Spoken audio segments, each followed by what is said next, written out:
Mis hermanos, vamos a estudiar en esta ocasión un ejemplo más que tenemos en las páginas del Nuevo Testamento acerca de buenos hombres que nos ayudan a través de las Escrituras el poder ver buenos puntos que nos sirven al trabajo que nosotros tenemos en el papel de la predicación.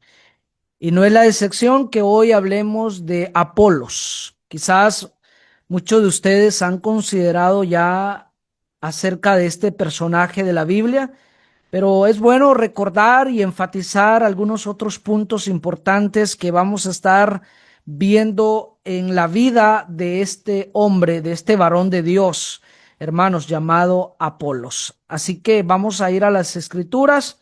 Vamos a comenzar en Hechos capítulo 18. Hechos capítulo 18.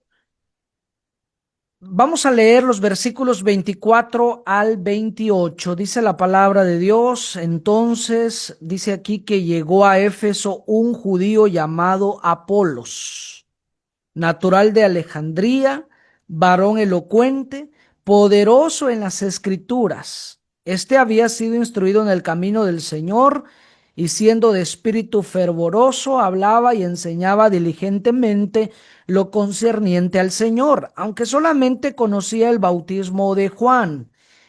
Y comenzó a hablar con denuedo en la sinagoga, pero cuando le oyeron Priscila y Aquila, le tomaron aparte y les pusieron más exactamente el camino de Dios. Y queriendo él pasar a Acaya, los hermanos le animaron y escribieron a los discípulos que le recibiesen.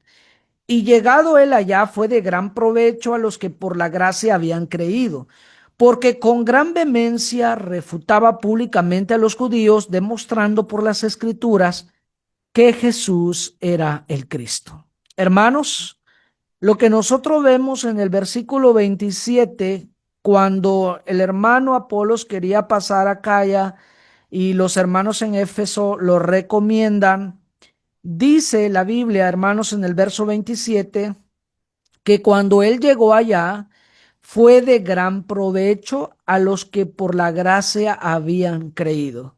Fue de gran provecho. Tener hombres como Apolo siempre será de gran provecho, de gran beneficio para los creyentes. Eso será de mucho ánimo porque su enseñanza será de mucha edificación. Pero una buena enseñanza, hermanos, no solo tiene que ver con tener un tema bien trazado, bien organizado, sino una buena enseñanza se transmite también con el buen ejemplo. Y es sorprendente ver en las escrituras a un hombre como Apolos, y por eso es digno de ser imitado, porque nosotros vemos en las escrituras a un hombre aquí conocido como Apolos, que cuenta con muchas cualidades importantes que se requieren en el papel de la predicación.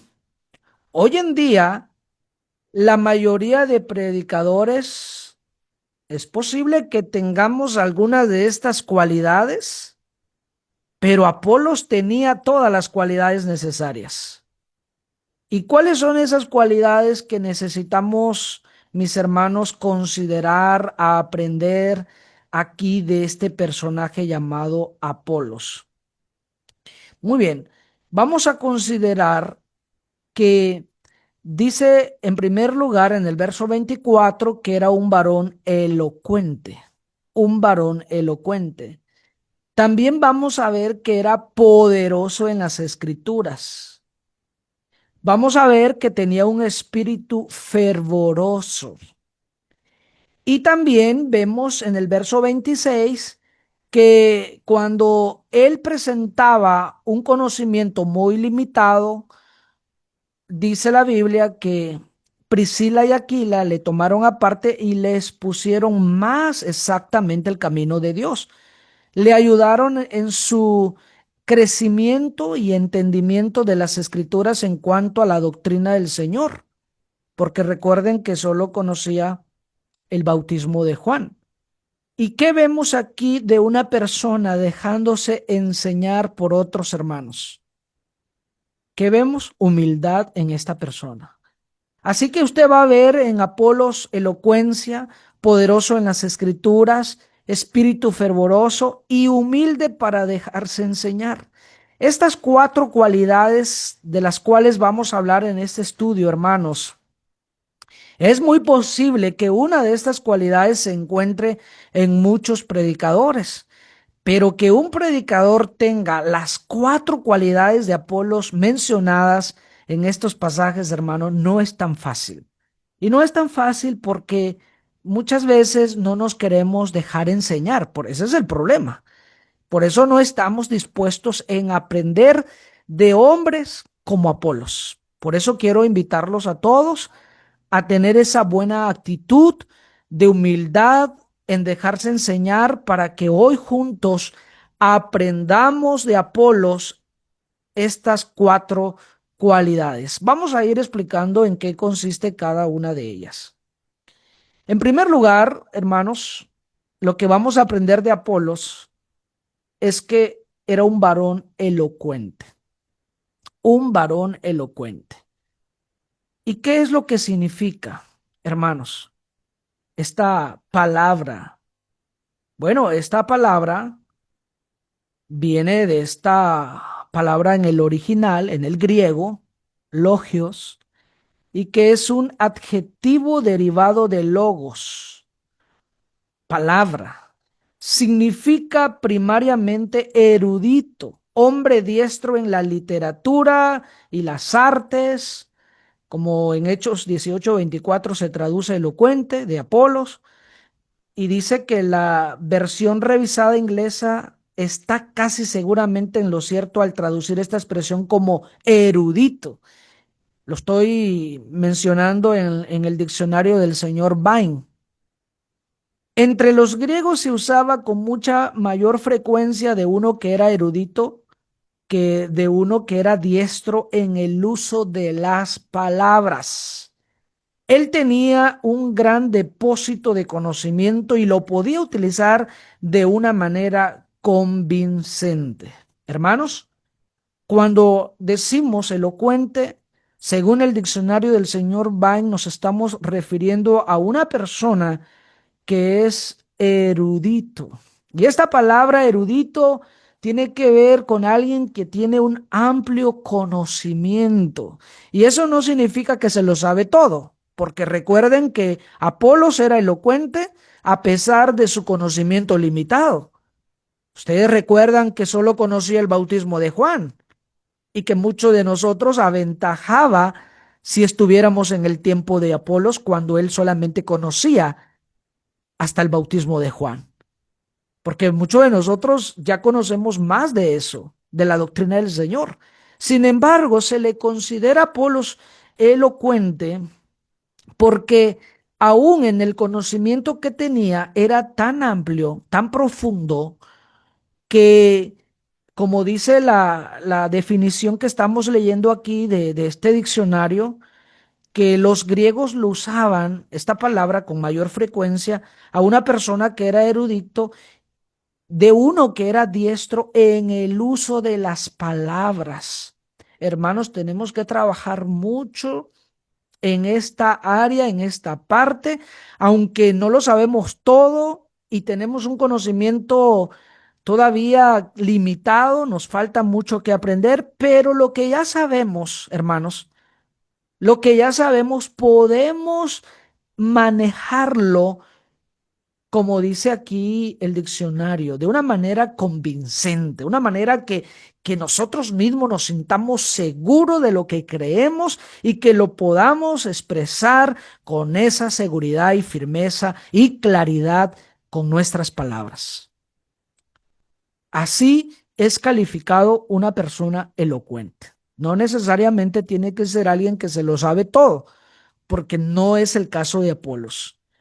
Así que, hermanos, viendo primeramente lo que dice el diccionario, ahora tenemos ya el panorama de qué es lo que significa ser elocuente, en tener esa habilidad o ser diestro en el uso de las palabras que conocemos, obviamente, porque no podemos explicar algo que no sabemos. Por eso nos tenemos que hacer tan diestro en lo que sabemos, en lo que conocemos, estudiarlo bien y para poder explicarlo bien, para poder mencionarlo, pronunciarlo, hermanos, de la mejor manera posible.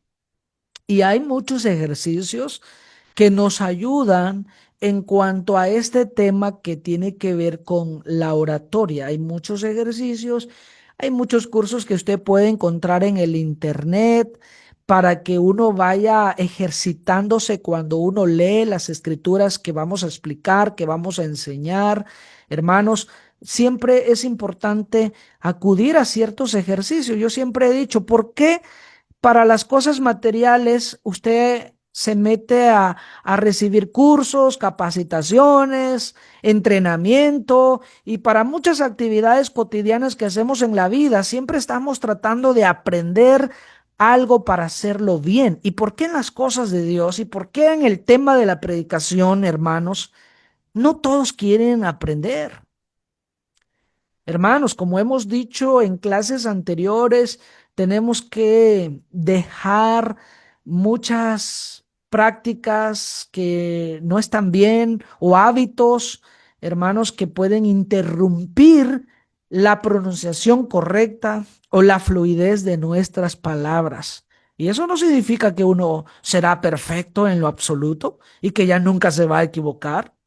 Este servidor aún se sigue equivocando a pesar que estoy trabajando en varios ejercicios que ayudan para facilitar las palabras.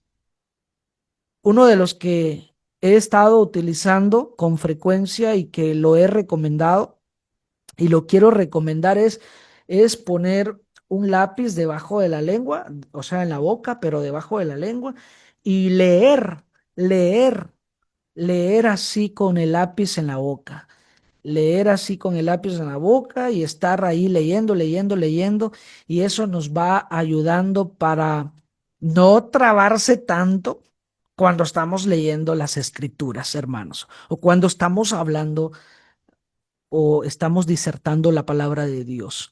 Así que hay muchos ejercicios.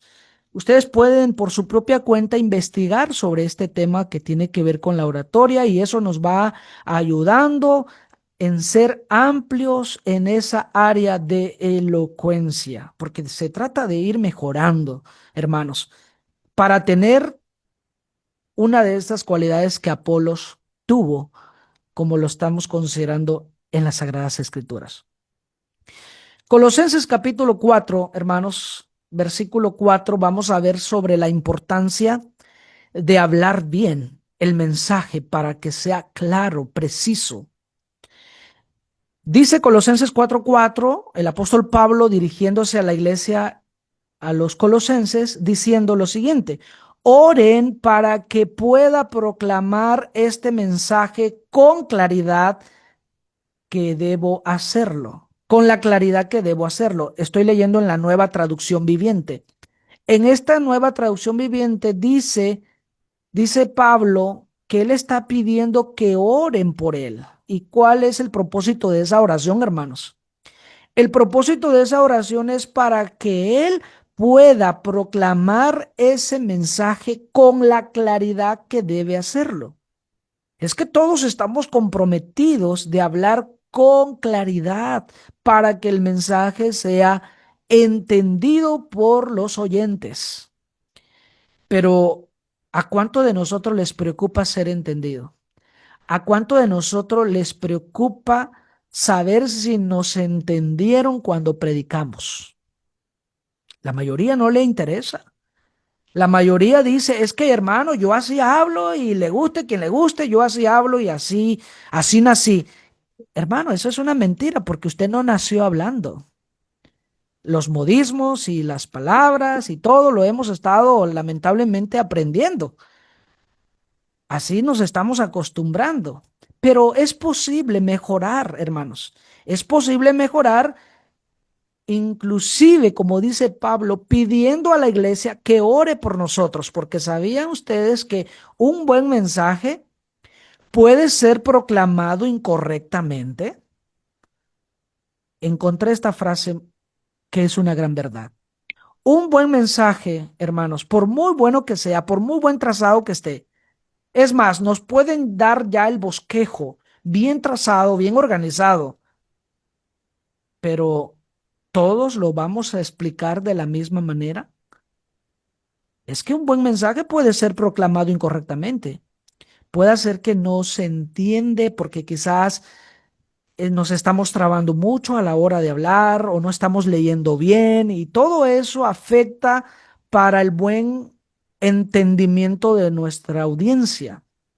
Por esa razón, hermanos, si es necesario, hay que pedir oración. Y esto me admira mucho porque si Pablo, siendo uno de los apóstoles muy destacados en el Nuevo Testamento, pedía oraciones por ese propósito, ¿cuánto más nosotros?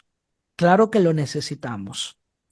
Así que, hermanos, una de las recomendaciones que vamos a hacer aquí en este estudio, como dice el Diccionario General de la Lengua Española, es trabajar más con esta área, con esta materia que mencioné hace un momento, que tiene que ver con oratoria, porque oratoria, según el diccionario, es un arte, arte de hablar en público con elocuencia, con la finalidad de persuadir o conmover al auditorio.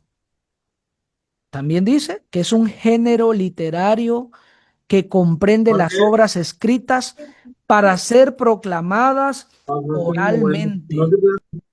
Los sermones, los discursos, las disertaciones y panegíricos pertenecen a la oratoria. Todo esto, hermanos, y aquí está algo que nos compete a nosotros, los sermones. Los sermones, hermanos, pertenecen a la oratoria porque es algo donde tenemos que hablarlo en público. Y para hablar en público parece ser muy fácil, muy sencillo, pero no es lo mismo, hermano. Todos los que predican saben que es un desafío. Y por eso Pablo, cuando llegó a los Corintios, decía que él estuvo con mucho temor y debilidad. Él sentía nervios también, como cualquiera de nosotros. Y a veces los nervios traicionan y pueden cortar la voz o pausear la voz o hacer, hermanos, que uno no tenga a veces nada que decir de la explicación que vamos a dar.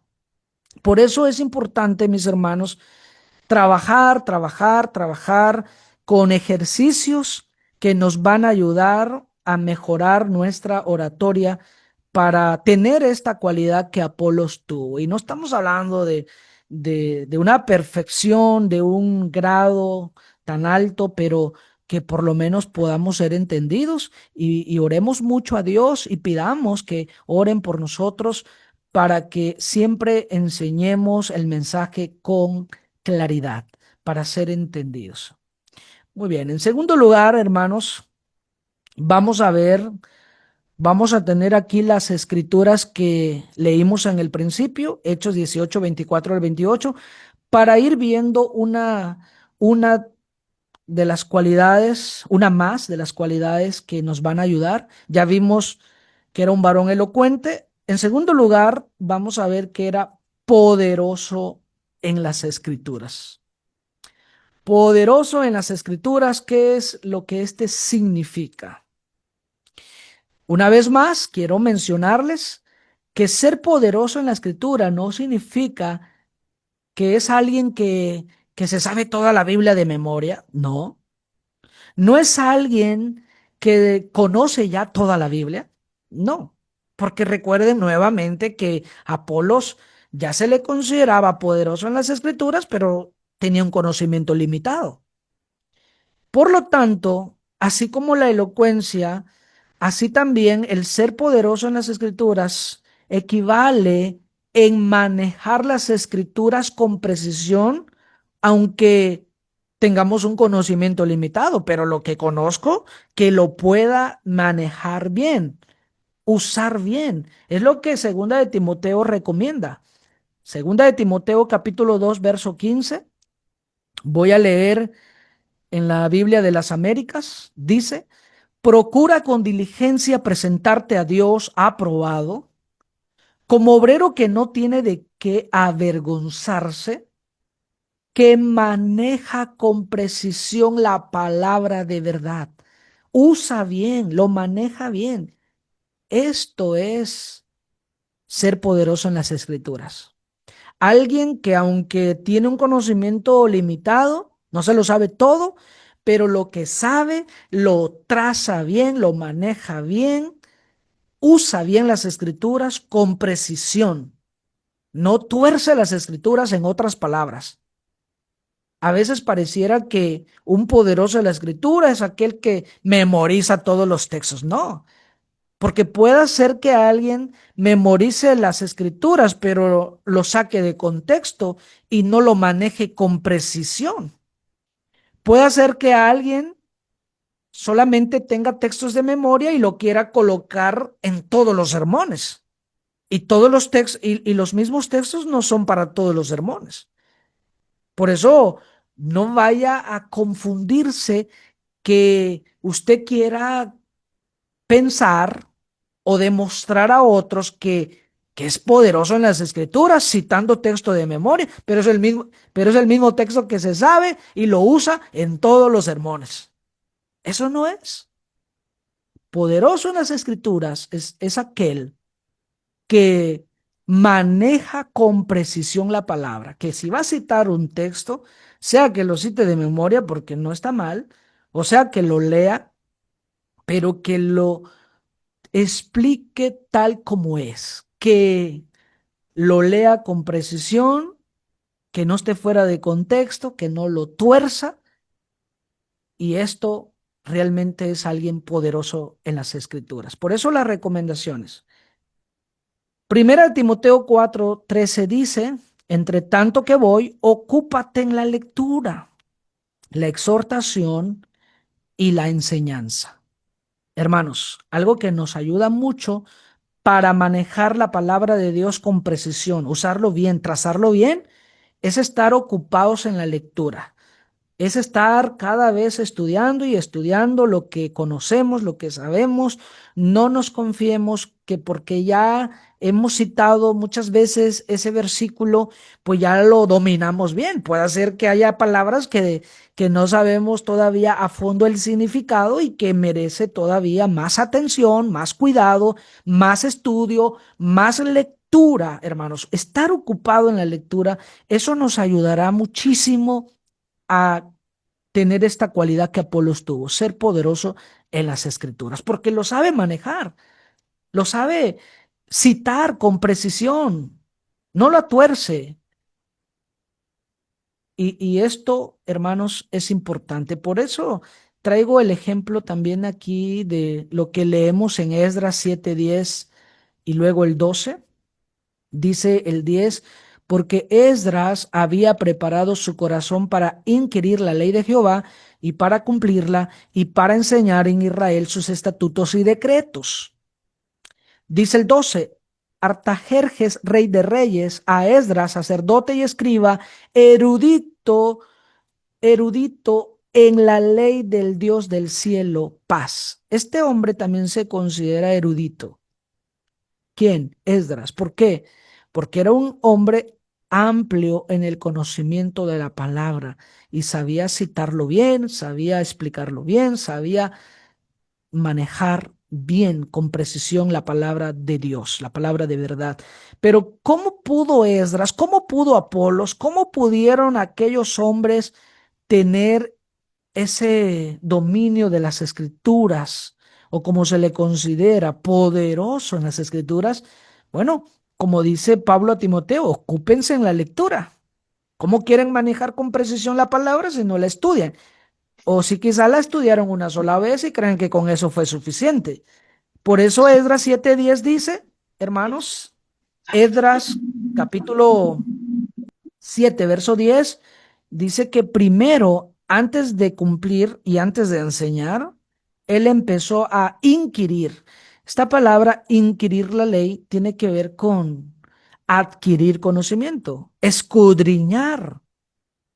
Tenemos que estar escudriñando las escrituras cada vez, para ir, hermanos, aprendiendo a tener ese manejo poderoso de las escrituras.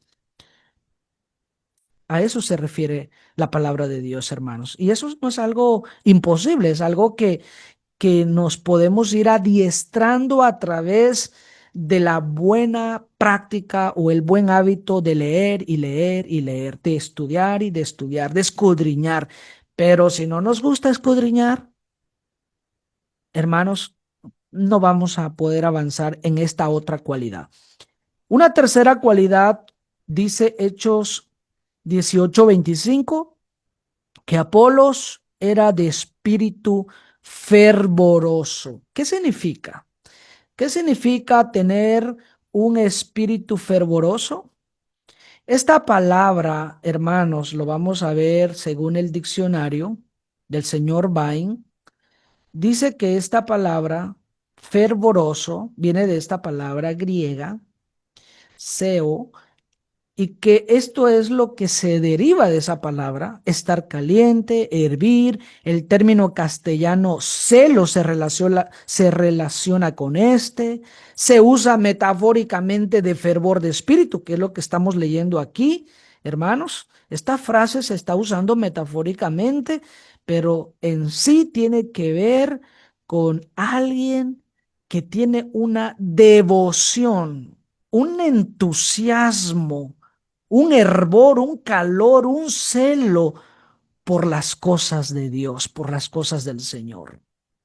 Hermanos, por eso Romanos 12:11, en la Nueva Traducción Viviente, donde encontramos esta palabra fervoroso o ferviente, mire cómo lo traduce la Nueva Traducción Viviente. Dice: no sean nunca perezosos, más bien trabajen con esmero y sirvan al Señor con entusiasmo. Esto es igual a servir con fervor, ser ferviente en espíritu, hermanos. Ser ferviente en espíritu es servir al Señor con entusiasmo, es tener una devoción, algo que realmente te apasiona hacer. Sí. Pero si somos alguien que no tiene un espíritu fervoroso, no le apasiona lo que hace, no le gusta lo que hace, no tiene esa devoción, ese celo, ese entusiasmo, ese calor, ese ardor, hermanos, por eso muchas veces no avanza, no crece, no se desarrolla. Qué triste que algunos hermanos dicen: bueno, yo predico porque la verdad es que aquí no hay nadie más. Y como no hay nadie más, como diciendo, pues ya qué, ya pues lo único que me queda es hacer el trabajo, predicar, pero no se esfuerza porque no es algo que quiere hacer, no es algo que le apasiona, no es algo que, como dice aquí, un espíritu fervoroso, que tenga celo por hacerlo, que tenga fervor por hacerlo. Otros solo están comprometidos porque quizás tienen algún salario y no quieren perder el salario y se sienten más por el compromiso por el salario que por la devoción que debe tener en hacer las cosas del Señor. Eso es triste. Eso es triste porque, hermanos, realmente hay que hacer esto no por conveniencia de ningún tipo. Porque yo siempre le digo a los hermanos: ¿qué le motiva a predicar? ¿Quiere ser visto por los hombres? Bueno, si no lo logra, se va a decepcionar y ya no va a querer continuar. ¿Lo hace por dinero? Bueno, si no lo logra, también va a pasar lo mismo. Si lo están haciendo por alguna conveniencia o por alguna otra razón que no es lo que realmente Dios espera de una persona que predica, no hay devoción en hacerlo, no hay fervor en hacerlo. Entonces, por esa razón, hermanos, Muchos predicadores son indiferentes. No les importa tanto si están predicando bien, si están edificando. No les interesa. Ellos solamente quieren como con cumplir la tarea. Esto pasa como aquellos trabajadores, hermanos, materialmente, que solo van al trabajo, como decimos aquí, arrastrando los pies, no queriendo ir, pero solo por cumplir y por el salario que quieren ganar, pero no tienen muchas ganas de hacerlo. Qué triste es cuando un predicador tiene esa misma actitud. Pero si tiene fervor, tiene devoción en lo que hace, cada día quiere mejorar, cada día quiere crecer para hacer mejor su trabajo. Ojalá que tengamos esta actitud, hermanos, el cual es importante. Y la cuarta actitud es la humildad para dejarse enseñar. Verso 26 dice que cuando este hombre, este varón de Dios, Apolos, un hombre elocuente, poderoso en las escrituras y de espíritu fervoroso, cuando le oyeron, Priscila y Aquila le tomaron aparte y les pusieron más exactamente el camino de Dios. ¿Y por qué le ayudaron en presentarle más exactamente el camino de Dios? Porque, hermanos, su conocimiento era limitado. Solo conocía el bautismo de Juan. Hermanos, ¿qué hubiera hecho un hombre hoy que ya alcanzó a ser un poquito elocuente, poderoso en la escritura y que quizás tenga espíritu fervoroso? ¿Qué hubiera hecho un hombre que le hubieran dicho, hermano, mire, le falta, le falta conocer más de la doctrina, tiene un conocimiento limitado? ¿Qué hubiera hecho? ¿Sabe cuál es lo más triste? Que hoy hay predicadores que ni son elocuentes, ni son poderosos en la escritura, ni tienen espíritu fervoroso, y lo peor de todo, no se dejan ayudar. Y cuando hay hermanos que le quieren corregir, ayudar a crecer, se enojan, explotan. ¿Son estos los hombres calificados para estar predicando? Que no les gusta que le digan nada porque ellos creen que ya se lo saben todo y se enojan fácilmente. ¿Son estos los hombres que tienen que estar predicando? Hermanos, no son ellos. Por eso, los que estamos aquí, el propósito es seguir aprendiendo, porque necesitamos esta buena cualidad, esta buena actitud, la humildad en dejarse enseñar por otros. Dice primera de Pedro 5:5, igualmente jóvenes, está sujeto a los ancianos y todos sumisos unos a otros, revestidos de humildad, porque Dios resiste a los soberbios y da gracia a los humildes. Hermanos, Dios resiste a los soberbios, aquellos que no se quieren dejar enseñar. Y no necesariamente tiene que ser alguien ya anciano o grande de edad con experiencia para que nos corrija. No necesariamente. Lo puede hacer alguna hermana, lo puede hacer alguien más joven que nosotros, más nuevo en la fe que nosotros, siempre y cuando nos esté corrigiendo conforme a la verdad y a la Biblia. Hermanos, lo tenemos que aceptar, admitir, reconocer y lo tenemos que agradecer, apreciar porque es para nuestro crecimiento. Si no, Apolos no crece. Si no, Apolos no mejora su papel en la predicación. Si él no se deja enseñar por Aquila y Priscila. Romanos capítulo 12, verso 3. Voy a dar lectura en la traducción del lenguaje actual. Dice lo siguiente. Dice Pablo, Dios en su bondad me nombró apóstol y por eso les pido que no se crean mejores de lo que realmente son.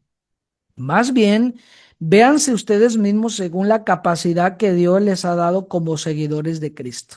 No tener un concepto más alto de sí.